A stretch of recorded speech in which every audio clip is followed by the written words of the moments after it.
안녕하셨습니까? 샬롬, 평안하시죠? 네, 여러분 또 새로운 월요일이 시작되었습니다. 은혜의 말씀 나눕니다. 창세기 2장 3절. 하나님이 그 일곱째 날을 복되게 하사 거룩하게 하셨으니 이는 하나님이 그 창조하시며 만드시던 모든 일을 마치시고 그날에 안식하셨음이니라. 아멘. 하나님 아버지, 오늘 말씀을 경청하는 우리 모두 위에 안식의 복을 내려 주옵소서. 아무리 분주히 살다가도 매일 첫 시간, 매 주일엔 하나님 말씀으로 안식하며 샬롬을 공급받아 매일을 또 일주일을 넉넉히 승리하며 살아가도록 매일 첫 시간을, 주일을 하나님의 말씀으로 거룩하게 쉬는 복을, 안식의 복을 우리 모두에게 내려주시되 평생을 그렇게 살게 인도하여 주옵소서. 예수님 이름으로 감사하며 기도합나이다. 아멘. 네, 오늘 잠언 18장입니다. 1절. 남 잘되는 것을 배합하는 사람은 외톨이가 된다. 다른 번역에는 물 위에서 스스로 갈라지는 사람은 외톨이가 된다. 우리가 첫째로 적용해 보면은 함께 잘 어울리지 못하는 분들이 있죠. 물론 이제 가정 환경도 좀 있겠고 함께 이렇게 사는 법을 잘 배우지 못해서 그런 것도 있겠고, 또 오늘 공동 번역에서는 남 잘 되는 게 배 아파서 견디지를 못해서 외톨이가 된다, 이렇게도 이제 번역을 하고 있죠. 하나님께서 기뻐하는 마음은 함께 울고 함께 웃는 이 공감 능력이 뛰어난 것을 하나님이 기뻐한다는 거죠. 근데 이것은 마음이 어두워져 있으면 그렇게 될까요, 여러분? 마음이 왜곡되어 있으면 그렇게 될까요? 안 되겠죠. 근본을 우리가 고쳐야 되는데, 예수님을 구원의 선물을 우리가 받고 큰 선물 받으면 사람 마음이 변화가 일어나거든요. 큰 선물 받으면은 받고도 몰라서 그렇죠. 그걸 정말 깨달으면은 마음에 큰 사랑 받았으니까 이 사랑으로 사람을 녹여갑니다. 이 사람은 사랑의 줄로 이끈다고 되어 있거든요. 다른 걸로는 안 된다는 거죠. 그래서 하나님께서 창조주시니까 하나님께서 창조하신 우리들을 너무 잘 아시잖아요. 우리는 다른 걸로 안 된다는 거예요. 윽박질러도 안 되고 때려도 안 된다는 거예요. 오직 사랑으로, 그 크신 사랑으로만 우리를 이끄시는 걸 아시기 때문에 그 큰 사랑의 선물을 주셨거든요. 그래서 이제 그 큰 사랑을 받고 마음이 변하는 정도가 다 틀립니다. 그걸 깨달을수록 마음이 자꾸 변화가 되는데, 참 그것이 세월이 걸리고요. 머리에서 아는 지식이 이 가슴으로 내려오는 기간이 30년, 40년, 평생이 걸리는 게 너무 신기한 거예요. 여러분, 머리에서 가슴까지가 정말 한 뼘 정도 아닙니까? 한 뼘 정도인데 그게 깨달아지는 것이, 마음의 변화가 일어나는 것이, 지식이 사람을 깨달아 바꾸는 기간이 30년, 40년. 여러분, 이스라엘 백성이 40년 광야에서 방황하다 다 죽었죠. 40년을 살아도 결국 그걸 못 깨닫고 죽는다는 거예요. 이게 사람이라는 거예요. 그러니까 예수님을 만나고 큰 은혜 받고 마음이 햇살처럼 바뀌는 사람은 정말 큰 복을 받으신 거예요. 우리 모두가 점차적으로 바꿔 나가는 거죠. 마음이 넓어도 계속 넓혀가야 됩니다. 하나님의 말씀에서 시편에 있는 말이 있죠. 하나님, 종의 마음을 넓혀 주옵소서. 그리하면 제가 말씀의 길로 달려가겠습니다. 멋진 말이잖아요. 마음이 좁으면 광대하신 하나님의 말씀을 절대 못 깨닫는다는 거예요. 못 깨달아요. 눈뜬 소경되는 거예요. 그런데 마음이 넓어지면 넓어질수록 하나님의 말씀을 깨닫는 크기와 넓이와 높이와 깊이가 깊어진다는 거예요. 그러니까 1절은 결국 은혜를 받고 마음이 넓혀져야 공감 능력을 가지는 거죠. 남이 기뻐할 때 함께 기뻐하고, 남이 슬퍼할 때 슬퍼해서 잘 어울리며 사는, 관계를 잘 맺는 행복한 삶을 살 수가 있는데, 결국 이것은 하나님의 은혜를 지속적으로 받아가지고 우리 마음의 변화가 일어나야 된다는 것입니다. 2절. 미련한 자는 깨우쳐 주는 말을 싫어하고 제 생각만 내세우려 한다. 참 이렇게 우리가 교제할 때 자기 말만 끊임없이 하는 사람 참 피곤해요. 어떤 분들은 계속 그 관계는 잠수를 타버린대요. 연락이 안 된다는 거죠. 완전 지쳐가지고. 그래서 혹시 여러분 친구 중에서 잠수 타는 분이 있으면은 내가 너무 내 말만 했구나 그렇게 좀 깨달으시면 좋겠습니다. 좀 주거니 받거니 해야 되지 않습니까? 예, 상대방 말도 들어주고 내 말도 하고 그것이 참 주거니 받거니 하는 것이 대화인데 나만 일방적으로 말하면은 사람이 질려버리죠. 여러분 기도도 아시죠? 기도도 내 말만 하는 거 기도 아닙니다. 많은 분들이 하나님 이거 해주세요, 저거 해주세요, 예수님 이름 기도합니다, 아멘 그러고 나와버려요. 예배당을. 아닙니다. 정말 기도의 맛을 알려면 여러분 내가 아뢰고 또 주님의 메시지를 받아야 기도가 이게 정말 기도의 맛을 보는 거예요. 여러분. 네, 사실 저는 뭐 아뢰는 거 많지 않습니다. 그냥 받으려고만 그래 하나님의 말씀을. 왜냐하면은 하나님은 우리 필요한 모든 것을 아시고 우리가 그냥 하나님의 뜻대로 살기만 하면 그거는 아뢰지 않아도 다 공급이 사실은 오는 거거든요. 예, 일용할 양식은 사실 뭐 구할 필요가 없거든요. 그저 하나님의 우리가 뜻대로 살려고만 하면은 그래서 저는 사실 기도 시간에 하나님의 음성 듣기만 원해요. 하나님의 뜻. 그래서 그걸 말씀을 통해서 깨닫게 해준다든지 그러면 너무 감사한 거죠. 그러나 한 말씀도 안 하시면은 말씀할 때까지 기다리는 거예요. 그것이 1시간이 되든 2시간이 되든 그렇게 기다리다가 내 마음에 하나님의 말씀이 임하면 그걸 노트를 하죠. 기록을 하죠. 보배거든요. 그 말씀. 그럼 그런 말씀은 평생 잊질 않아요. 우리가 교회에서 뭐 성경 암송대 하면서 막 말씀을 외우면은 일주일 지나 거의 또 다 잊어버려요. 그런데 기도하다가 받은 하나님의 말씀은요. 좀처럼 잊혀지잖아요. 30년이 지나도 환상이든지 이렇게 말씀하고 연결되는 환상이어야 되겠죠. 하나님 말씀과 관계없는 환상은 그거는 무시해도 좋은 거예요. 그러나 하나님께서 하나님의 메시지를 뚜렷하게 하기 위해서 특별하게 가끔씩 그런 환상을 보여줄 때가 있는데 그 환상이 그림 언어가 되는 거죠. 그 환상을 보면서 하나님의 말씀을 더 확실히 깨달아지는 것. 그것은 건강한 환상입니다. 예. 그렇듯이 기도 시간조차도 내 말만 하고 일어나면은 그 참 기도가 아닙니다. 하나님의 말씀을 들으려는 사무엘도 그랬죠. 주여 말씀하옵소서 종이 듣겠나이다. 이건 굉장히 중요한 말입니다. 여러분 하나님이 정말 음성을 듣고 싶으시면 그대로 해보세요. 사무엘 선지처럼 주여 말씀하옵소서 종이 듣겠나이다. 그러고 가만히 있는 걸 거의 들릴 때까지. 그럼 틀림없이 우리에게 필요한 말씀이 내 가슴에 떠오릅니다. 그럼 그걸 적으시라고요. 그걸 한번 경험하면은 그때부터 하나님의 음성, 세미한 음성이죠. 그걸 하나님의 말씀으로 주시는 겁니다. 그 말씀이 그런 경험을 하게 되면은 기도의 맛을 알아가는 거죠. 예. 하나님 음성이 들리는구나, 진짜. 세미한 음성이 들리는구나. 이건 여러분, 목사님이 설교를 통해서 듣는 거하고요. 완전 틀립니다. 여러분이 기도 시간에 기다리다가 받는 하나님의 말씀은 완전히 틀려요. 그것은 빵으로 비유하면은 금방 막 쪄낸 빵맛 같아요. 김이 모락모락 나는 빵이에요. 설교는 남이 하는 거죠. 남이 하는 설교는 마치 냉장고에 들어있는 빵을 마이크로오븐에 데펴 먹는, 다시 이렇게 데워 먹는 그 정도 맛이라 하면은 우리가 기도 시간에 하나님으로 직접 받는 말씀은 막 쪄낸 찐빵처럼 정말 싱싱하고 잊혀지질 않고 우리 영혼에 정말 좋은 것이 됩니다. 그래서 우리가 이 훈련을 해야 됩니다. 설교를 듣는 것도 좋지만 내 개인 기도 시간을 통해서 하나님 음성을 듣는 훈련을 꼭 하시는 게 좋아요. 이거 하고 안 하고 엄청난 차이가 납니다. 목사님들의 보통 설교는 뭐 여러 방법이 있겠지만 저는 항상 그 메시지를 받으려고 그래요. 그 메시지가 딱 오면은 그 메시지 중심으로 성경을 찾아보고 말씀을 어떤 주제를 하나님이 기도해서 하나님을 딱 받는 거지요. 그러면 설교하고 싶은 욕망이 확 올라오는 거예요. 예.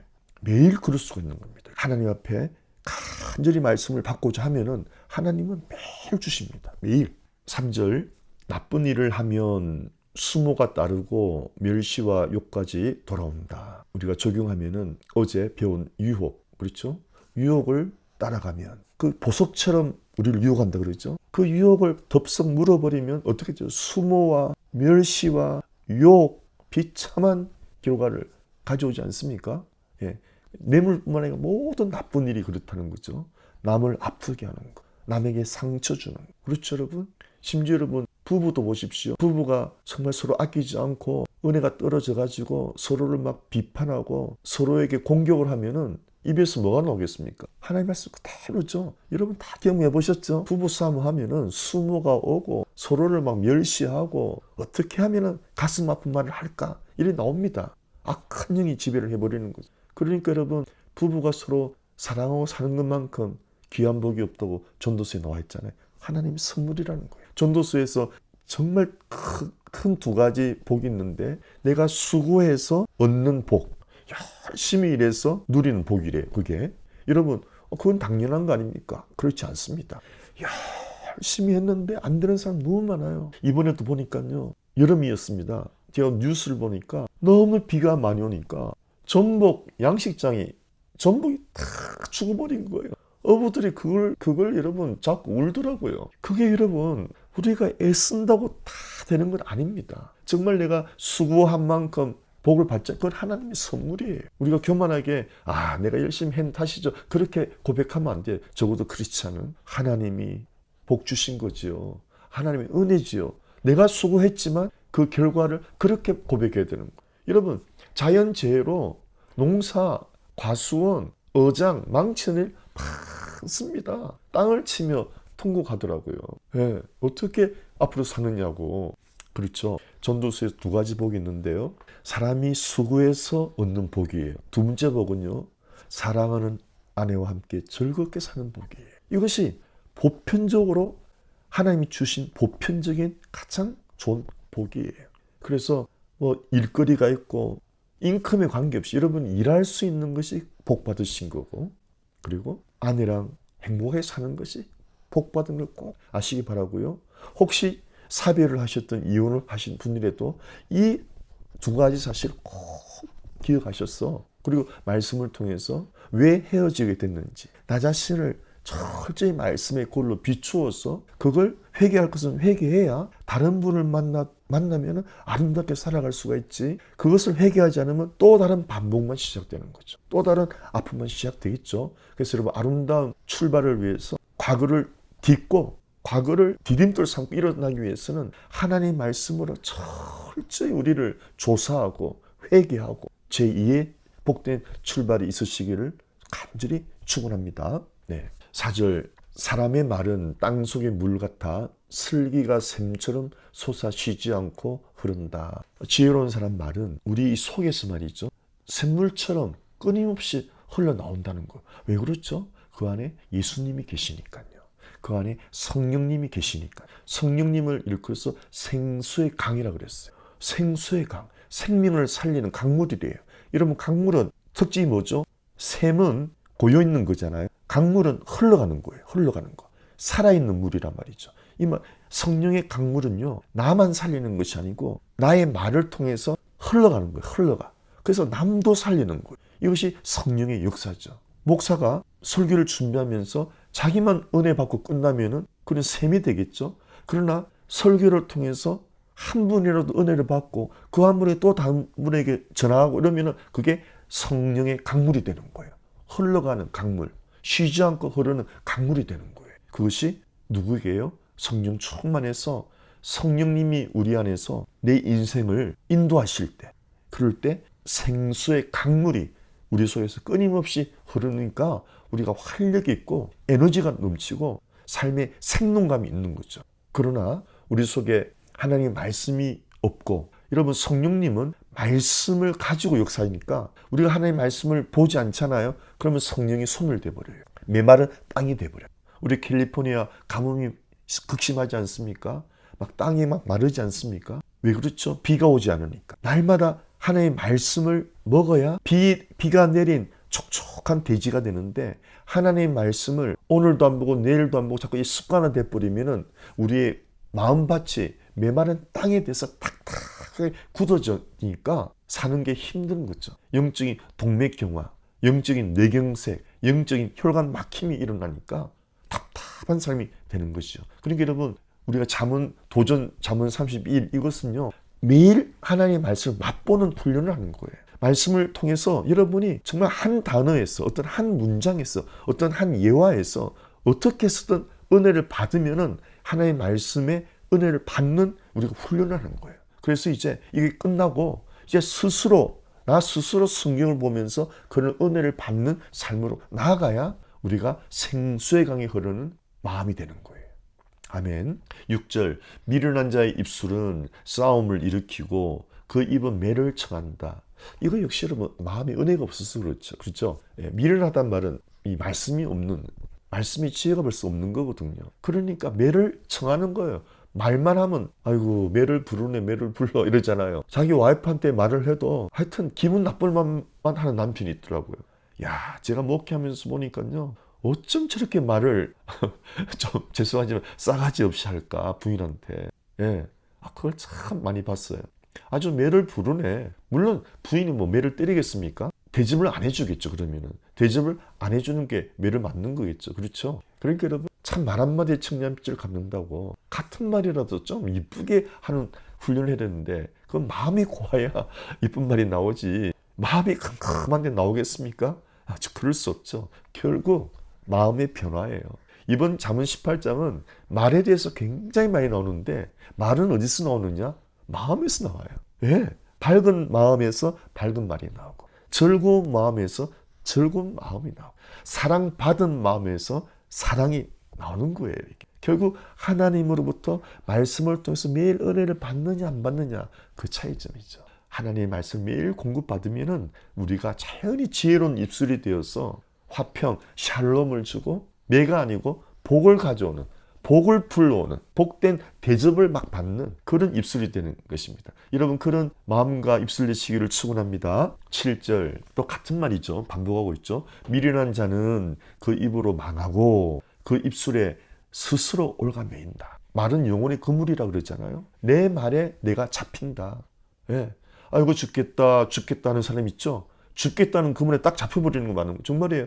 아유 돈 없다, 돈이 말랐다, 돈이 마르는 거예요. 여러분 저는요 목회하면서 작은 교회였지만은 돈이 우리 교회 재정은 항상 차고 넘쳤어요. 왜요? 나는 정말 하나님 앞에 약속을 했거든요. 돈 없다 소리는 안 하겠다.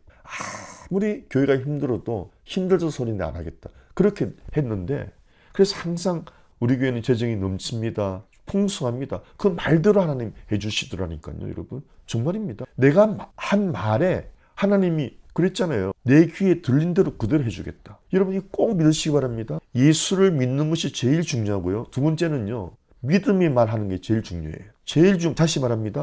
제일 중요한 건요. 예수를 믿는 거예요. 인생에서. 두 번째 중요한 거는요. 믿음의 말을 하는 거예요. 믿음의 말은 복된 말을 하는 거예요. 없다 그러지 마세요. 이제 목숨 걸고 지켜야 됩니다. 왜요? 내 말로 내가 잡힌다니까요. 아이고 죽겠네면 죽을 일이 생긴다니까요. 아이고 돈이 씨가 말랐네. 진짜 말라버려요. 믿음이 말랐어요. 어떻게 말할까요? 여러분이 성경을 자꾸 보면서 연구를 하세요. 성경에 어떤 말들이 있는지 어떤 말을 써서 복을 받는지를 연구를 하셔야 됩니다. 복된 언어, 복된 언어를 사용하시기를 축원합니다. 그러면 그 복이 나를 감싸는 거예요.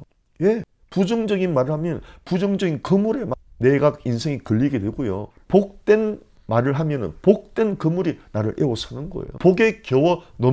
복에 넘쳐 흘러 사는 거예요.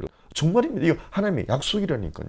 할렐루야. 8절 고자질하는 말은 맛난 음식과 같아 뱃속 깊이 들어간다. 이 사람의 부패성을 보여주죠. 남의 말 하는 게 별미와 같다는 거예요. 맛난 음식을 다른 번역에서는 별미라고 그랬어요.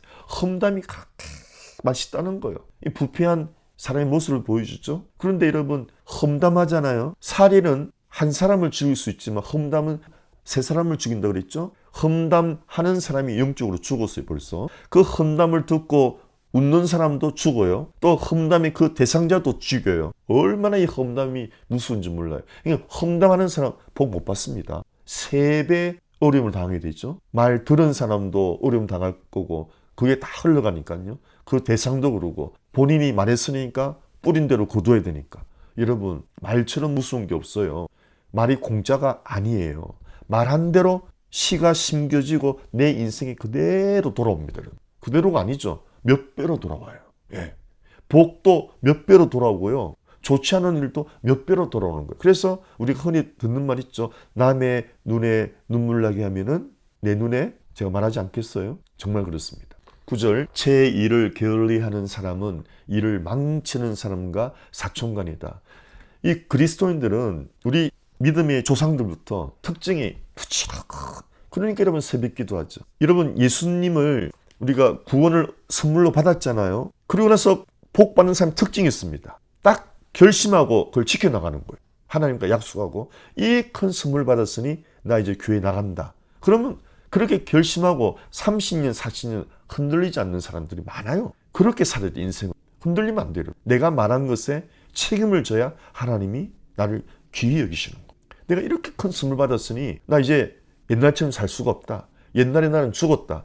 이제 나는 새 사람이다. 이제 새 생활이 시작되었다. 이제 내 교회 가는 것은 그는 뭐 기본이다. 그리고 교회를 딱 나가면서부터 어떤 풍파 비바람이 불어도 안 빠지고 계속. 네, 여러분. 만약에 코로나19처럼 뭐 교회가 문을 닫아도 집에서라도 내가 성경을 본다든지 예배를 드려야 되는 거예요. 아멘. 아무리 반가운 친구가 와도 여러분 조금만 생각하면 되잖아요. 1시간 예배 드리고 만날 수 있잖아요. 그 1시간이 뭐 그렇게 큰일 날 일입니까? 근데 그 예배를 빠지고 친구를 만나고 여러분 그것은 하나님 앞에 굉장히 마이너스 되는 거예요. 조금만 생각해 보세요. 하나님 앞에 내가 좀 큰 선물 받았는데 하나님 앞에 이쁨 받는 뭔가를 좀 하고 싶지 않으세요? 그게 뭡니까? 예배하는 삶을 살아가는 거죠. 예. 아무리 친한 친구가 와도 예배 시간을 어기면 안 돼요. 친구야, 나 예배 시간인데, 한 1시 반에 만나자고. 그렇다고 친구가 뭐, 안 할 사람, 그래요. 예배 보고 와. 그럴 거 아닙니까? 그러면서 마음속에 그 친구도, 이 친구가 변했네? 그런 감동을 주는 거예요, 여러분. 이걸 꼭 아셔야 됩니다. 여러분, 주일 예배 지키는 거는 말할 것도 없고요. 예수님을 선물로 받은 순간부터 새벽기도 평생 안 빠진 사람도 많아요. 이렇게 사람 마음을 결단하는 게 무서운 거예요. 하나님은요, 내가 좋은 일에 이렇게 딱 마음 먹잖아요. 할 수 있도록 하나님 힘을 주십니다. 아유, 어떻게 평생 그렇게 하나? 아니에요. 평생이라고 생각할 필요가 없어요. 하루만, 나 오늘 하루만 새벽기도 하자. 그리고 평생 가는 거예요, 그게. 이번 주일 꼭 예배 안 빠져야지. 이번 주일 예배 간다. 그렇게 매주일 평생 가는 거예요. 예. 그렇게 살면 돼요. 평생을 바라보지 마시고 이번 주일 예배 간다. 오늘 하루 말씀 본다. 네, 그게 평생이 되는 거예요. 그런 일에 여러분 부지런하셔서 믿음에 승리하시고 하나님께 이쁨 받아서 천국 가는 것은 우리가 선물로 받았으니까 이 땅에서도 정말 크고 작은 일에 하나님께 이쁨 받고 하나님으로부터 여러 선물 받는 일생 되어야 되지 않겠습니까? 구원은 선물로 받지만요. 나머지 선물은요. 하나님께 내가 이쁨 받는 일을 많이 벌려야 돼요. 예, 하나님이 감동하는 일을 내가 많이 벌려야 하나님부터 선물을 많이 받게 되는 거예요. 할렐루야. 10절 야훼의 이름은 든든한 성루, 무지한 사람에게 안전한 피신처가 된다. 네, 우리가 예배를 중요히 여기잖아요. 예배를 중요히 여기고 하나님의 이름을 높여드리면 내 삶에 하나님이 보호처가 되신다. 하나님이 예배를 빠지고 여러분 골프를 치러 간 장로님이 골프공이 맞아갖고 병원에 실려간 일도 있잖아요. 무슨 말인지 아시겠죠? 교회를 가는 바람에 사고를 피하는 사람도 있어요. 안전한 피신처가 되는 거예요. 또 예배를 드림으로 우리가 하나님의 말씀을 받고 영이 맑아져서 다음 한 주일을 살아가는데 승리하면서 살아갈 수가 있는데 예배를 빠짐으로 우리의 영이 흐려져 가지고 한 주간을 별로 안 좋은 일로 시간을 낭비하고 에너지를 낭비할 수가 있다 이 말입니다. 이걸 가만 계산해 보면은 예배 한 시간을 하나님께 드리는 것이 얼마나 우리가 지혜로운 건지 몰라요. 예배를 안 드림으로 우리 정신이 막 흐트러져 가지고 한 주일을 살아가는데 실수도 하고 실패도 해가지고 몇 시간을 빼앗기고 재물도 빼앗기는 일이 굉장히 많습니다, 여러분. 하나님의 이름을 귀히 여길 때 우리에게 안전한 피신처가 되는 것을 믿으시기 바랍니다. 11절 부자는 재산이 요새가 되고 높은 성벽이 되려니 생각한다. 성경은 이렇게 말하는데 꼭 그 뜻만이 아닙니다. 부자는 재산이 요새라고 생각하는데 아니라 이 말이에요. 왜 그렇죠? 사람이 떡으로만 살 것이 아니요 하나님의 입으로 나오는 모든 말씀으로 살 것이라. 유명한 말씀이죠. 마태복음 4장 4절. 무슨 말입니까? 사람이 떡으로만 살 것이 아니, 이 말은 떡은 경제를 말하는 것입니다. 경제. 하나님께서 경제 무시하는 거 아닙니다. 여기서 자세히 들어보십시오. 경제로만, 모든 인생이 경제 목을 맵니다. 경제로만 인생은 살아가지는 게 아니랍니다. 그럼 무엇으로 사느냐? 경제도 기본적으로 필요하지만 하나님의 입으로 나오는 모든 말씀으로 산다는 거죠. 내가 너무 돈 버는 일에만 급급하는 사람하고 예배도 충실히 드리고 매일 아침 말씀을 보고 일을 하는 사람하고 결과가 어느 것이 더 여러분 결과가 아름답겠어요. 수입은 좀 덜할지라도 훨씬 하나님의 말씀을 중심으로 살아가는 사람이 여러 면에서 복을 받는 걸 꼭 믿으시기 바랍니다. 예를 들어서 여러분 돈 버는 데만 급급하고 자녀들을 교회도 안 보내고 신앙교육을 소홀히 했다면은 그 가정이 돈은 많이 모았는지 몰라도 애들이 용돈이나 많이 주고 그러니까 애들이 마약하는 애들 많죠. 미국에는. 예, 부잣집 애들 중에서 얼마나 많습니까? 아주 타락한 파티에도 막 가고 결국 돈으로 됩니까 여러분? 그게 요새가 됩니까? 자녀를 지켜주는 요새가 됩니까? 아니죠. 높은 성벽이 되나요? 아니죠. 맞잖아요. 사람이 경제로만 돈은 모든 것이 풀리는 것이 아니다. 너희 자녀 돈만 줘서 되는 게 아니다. 하나님의 말씀을 줘야 된다. 신앙 교육을 시켜야 된다. 여러분 정말 그렇죠. 여러분 자녀 교육 하나만 봐도 그렇죠. 신앙 교육을 시켜야 우리가 세상을 떠나도 그들이 하나님의 보호 아래 살아갈 수가 있는 거예요. 일단 신앙 교육을 받으면 돈을 많이 벌어도 돈을 다스리는 지혜를 갖게 되고 가정을 꾸려도 가정을 다스리는 지혜를 가지게 되니까 무엇보다 하나님 말씀으로 자녀들을 교육을 시켜야 되는 거예요. 아멘? 여러분 그렇죠? 떡으로만 아닙니다. 경제로만 아니에요. 자녀에게 돈만 많이 준다고 되는 거 아니에요. 하나님의 말씀을 줘야 될 줄 믿습니다. 할렐루야. 12절 교만에는 재난이 따르고 겸손에는 영광이 따른다. 우리 기독인의 정말 삶의 강령이죠. 말할 수 없는 큰 선물을 받았으니 우리가 할 일은 평생 감사, 평생 겸손. 이러니까요. 선물이 계속 주어집니다. 감사를 많이 하면요. 감사의 감사가 자꾸 감사할 일이 더 많아지는 거예요. 겸손하면요. 영광이요. 자녀에게도 가정에게도 부부에게도 내 직장, 내 비즈니스에 하나님 영광을 막 주시는 거예요. 겸손하면. 그러니 여러분 은혜 큰 선물 받고 내가 감사와 겸손의 삶을 살아가느냐 그렇지 않느냐 엄청난 차이가 나는 거죠. 14절 정신만 살아있으면 병도 이긴다. 정신이 꺾인 사람은 희망이 없다. 그렇죠. 호랑이에게 물려가도 정신만 차리면 된다. 무슨 말입니까? 하나님의 말씀을 매일 공급받아야 정신이 맑아져요.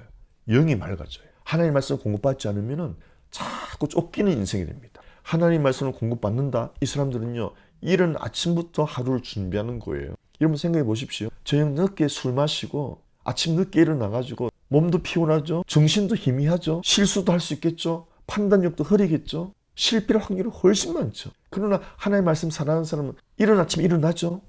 정신이 맑은 상태에서 성경을 보죠. 성경 본 뒤에 정신이 맑아져 있죠. 그리고 일을 해보세요. 판단력이 맑아져 있죠. 지혜가 있죠. 성공할 확률이 훨씬 많아지는 거죠. 이것이 여러분 굉장히 중요합니다. 예수를 믿어 구원을 선물 받은 사람은 이제 삶이 변화가 일어나야 됩니다. 이른 아침에 하나님과 하나님의 말씀으로 나를 아름답게 만들어가는 이 삶으로 나아가야 됩니다. 그럴 때 우리 마음에서 생명수가 흘러넘치고 그렇지 않으면 염려, 근심, 걱정, 온갖 쓰레기 같은 생각이 우리를 막 지배해버리는 거예요. 16절 선물은 앞길을 여는 물건 높은 사람에게로 인도해 준다. 너무 좋은 말이죠. 여러분 왜 하나님 구원을 선물로 주셨어요? 막 고행하고 참선하고 그렇게 못 받고 왜 선물로 주셨죠? 선물 받아야 높은 사람에게 인도해 준다. 하나님께로 인도가 된다는 이게 물론 하나님의 지혜입니다. 가장 귀한 선물 예수를 받잖아요. 그럼 그 주신 예수님을 우리에게 선물로 주신 하나님을 찾아간다는 거. 그게 신앙이 뭡니까? 예수를 선물로 받고 하나님을 찾아가는 것이 신앙생활이에요. 그래서 교회를 찾아가는 거예요. 예수를 선물로 딱 받으면 하나님의 자녀가 된 사람은 누가 뭐라 하지 않아도 내 영이 교회로 끌려가는 거예요. 이끌리는 거예요. 말씀을 보게 돼요. 정말 구원을 선물 받은 사람은 교회로 내가 향하게 돼 있고 하나님의 말씀을 매일 보고 싶은 욕망이 일어나요. 그래서 하나님이 선물로 주시는 하나님의 신비죠. 영생을 선물 받은 사람, 하나님의 자녀를 선물 받은 사람은 하나님께로 인도함 받습니다. 어떻게 해요? 교회로 인도함 받습니다. 누가 아무 말 안 해도 자기 자신이 교회를 찾아가요. 두 번째, 누가 말 안 해도 매일 성경을 보고 싶은 욕망이 일어나요. 할렐루야. 21절 또 반복해요. 얼마나 중요한지 이 말이요. 인생에서 가장 중요한 게 뭐라고요? 예수 믿는 거. 두 번째는요. 말을 복되게 하는 거. 아멘. 21절 죽고 사는 것이 혀 끝에 달렸으니 혀를 잘 놀려야 잘 먹을 수 있다. 그냥 간단히 말해서 죽고 사는 거 혀에 달렸다. 인생이 뭐냐? 혀의 열매를 먹고 사는 것. 나를 낮추고 상대방을 존중하면은 온갖 좋은 열매를 맺는 거예요. 사람을 통해서 복이 옵니다. 하늘에서 복이 툭 떨어지는 거 아니에요. 하나님이 복을 주시는데 하늘에서 툭 떨어지는 복은 하나도 없습니다. 모든 복은 사람이 가져와요. 그러니 여러분 사람을 무시해가지고 복 받을 수가 없죠. 어느 사람한테 하나님이 복을 배달 임무를 맡길 줄 몰라요. 사람은요 하나님의 복을 배달하는 사람들이에요. 복의 배달부들이에요. 그러니까 그냥 한 명 무시하면 하나님의 복이 날아가 버리는 거예요. 그래서 정말 복 받는 사람들 보면요. 책 내는 사람들 있죠. 정말 성공한 어떤 인생에서 성공한 사람들 책 보면요. 한결같이 사람을 귀히 여깁니다. 사람을 귀히 여긴다. 나는 죽고 너 살라. 나를 낮추고 상대방을 존중해 줄 때 수많은 사람들이 하나님의 복의 배달부로 여러분에게 찾아올 것입니다. 꼭 기억하시기 바랍니다. 만나는 사람마다 여러분이 나를 낮추고 존중해 줄 때 그 모두가 하나님의 복을 가져올 겁니다. 할렐루야. 22절 아내를 얻는 것은 행복을 얻는 길이다. 야훼께서 주시는 선물이다. 나왔어요. 아내는 하나님의 선물이다. 여러분 선물은요 누가 주느냐 정말 중요하죠. 여러분 어떤 왕이 선물을 주었어요. 대단할 거 아닙니까? 제 기억으로는 이게 있어요. 어느 나라의 왕족인데 그 왕족하고 이 사람이 골프를 치는 사람인데 이렇게 우정관계가 맺어졌는데 왕이 선물을 하고 싶은 거예요. 그 왕족이 이 사람한테. 그럼 뭘 선물할까 하다가 선물했는데 여러분 뭘 선물했는지 아십니까? 왕족이 골프 채요. 또 뭐 있죠? 저는 골프를 안 치니까 모르는데 골프 회원권? 1년 회원권요? 여러분 골프장을 선물로 줬답니다. 골프장을. 네, 여러분 선물은 누가 주느냐가 정말 중요하잖아요. 그런데 아내는 누가 선물 준 거라고요? 하나님이. 만왕의 왕 하나님이 주신 거니까 여러분 골프장보다 이거는 뭐 비교가 안 되는 거예요. 그렇게 생각하셔야 돼요. 예, 골프장이 맨날 밥 차려줘요? 여러분 정말 귀히 여기시기를 축원합니다. 하나님의 선물 큰 거 두 가지 뭐죠? 첫째 구원의 선물. 두 번째 아내. 그리스도와 교회, 예수님과 교회를 여러분 이 관계를요. 교회는 교회 건물을 말하는 거 아닙니다. 예수를 믿는 한 분 한 분이 교회입니다. 건물이 아니에요. 건물은 예배당이에요. 교회는 예수를 믿는 한 분 한 분이 교회라고 그래요. 그래서 그리스도와 교회는 무슨 관계냐? 부부관계라고 그랬어요. 부부관계. 자 보십시오. 에베소서 5장 25절 남편들아 아내 사랑하기를 그리스도께서 교회를 그렇죠? 건물이 빌딩이 아니에요. 이 교회는 예수 믿는 사람 그리스도께서 예수 믿는 사람을 사랑하시고 그 교회 예수 믿는 사람을 위하여 자신을 주심같이 하라. 보십시오. 예수님이 우리의 남편인데 우리를 어떻게 사랑했어요? 십자가에서 죽기까지 우리를 사랑하셨단 말이에요.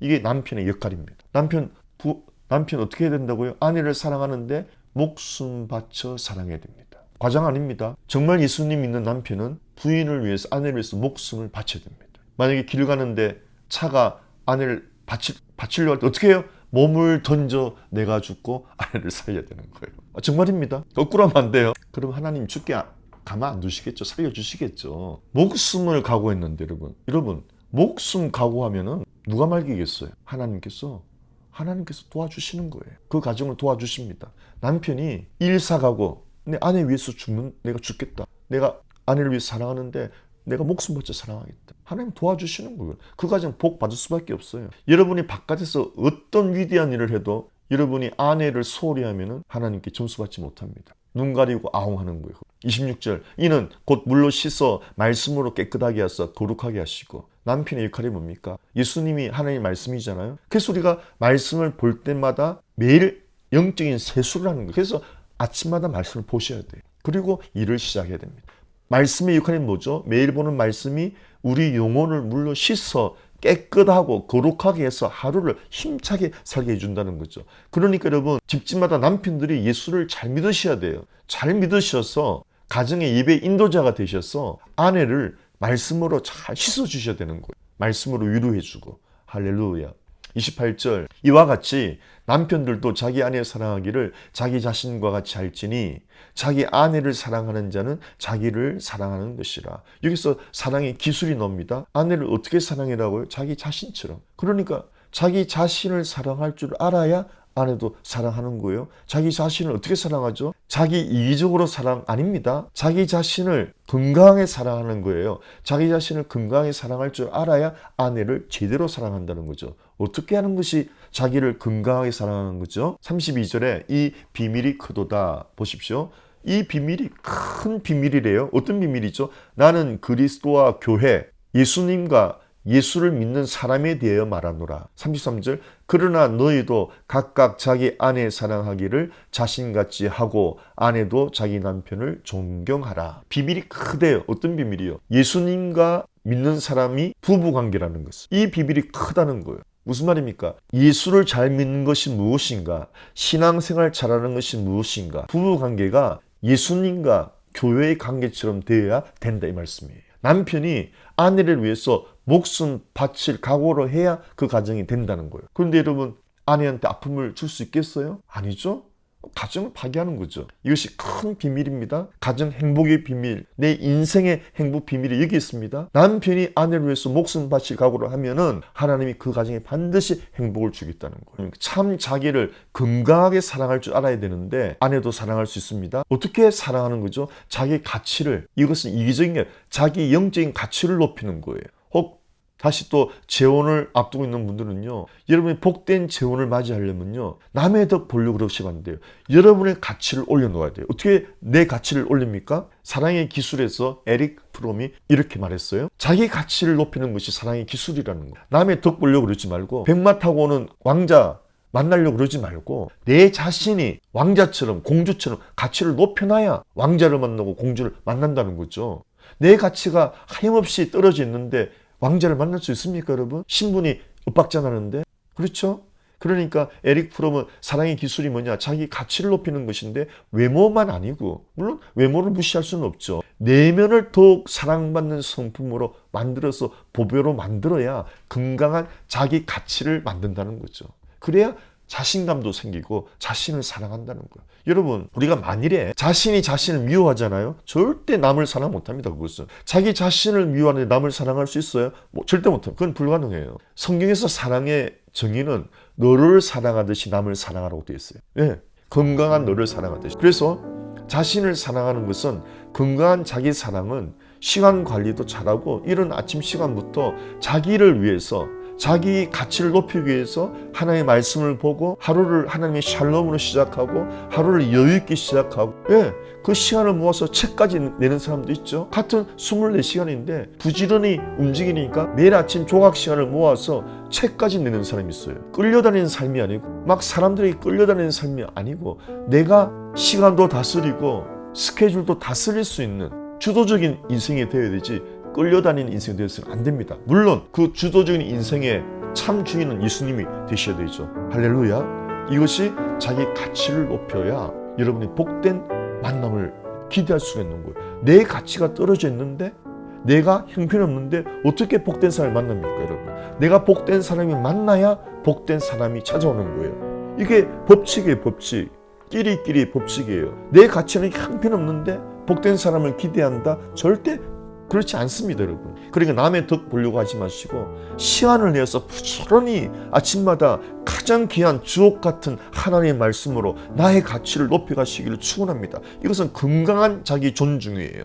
그래야 내 가치를 높여야 내가 기쁘고 내가 사랑스럽고, 그래야 아내도 참으로 사랑할 수가 있는 거예요. 귀하게 여기는 거예요. 아내만 아니죠. 모든 사람을 존중해 줄 수가 있는 거예요. 내가 하나님께로 존중받잖아요. 그 말씀을 통해서 내가 대접받고 존중받으니까 이것이 매일매일 경험돼야 됩니다, 여러분. 할렐루야. 하나님의 말씀으로 나의 가치를 높여가면서 더욱 하나님 기쁘시게 하는 가치로 살아가면서 여러분의 행복한 만남이 일평생에 계속되기를 예수의 이름으로 축원합니다. 여러분 가치를 높이셔서 복된 사람이 되셔서 복된 만남이 평생 이루어지시기를 예수의 이름으로 축원하고 축원합니다. 샬롬.